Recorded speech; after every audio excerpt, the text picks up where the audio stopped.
Faccio una registrazione un secondo.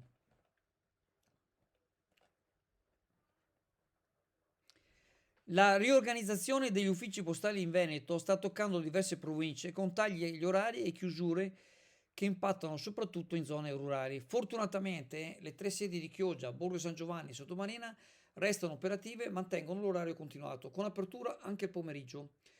Tuttavia, il calo del volume delle operazioni ha portato a una riduzione del personale, aumentando i tempi di attesa per i clienti nelle ore di punta, quando ovviamente c'è un picco.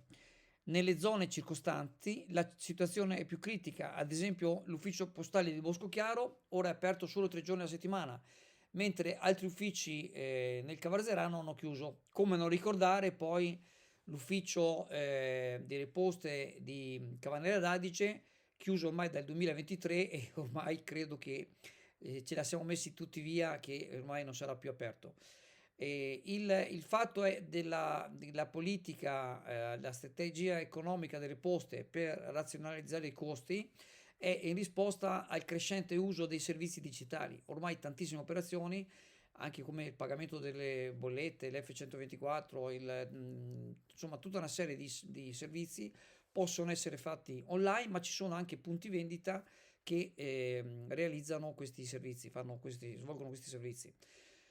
Ovviamente il lato triste della medaglia è che questa trasformazione colpisce in particolar modo gli anziani che spesso trovano difficile adattarsi ai servizi digitali per il ritiro della pensione e il pagamento dei bollettini.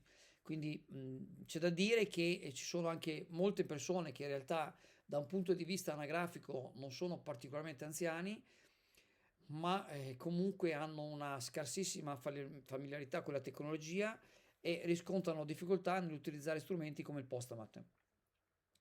La riorganizzazione in corso porta inevitabilmente a uno scenario complesso per coloro che continuano ad affidarsi ai servizi postali tradizionali, evidenziando l'importanza di mantenere attivi alcuni servizi fisici, specie per le categorie più vulnerabili.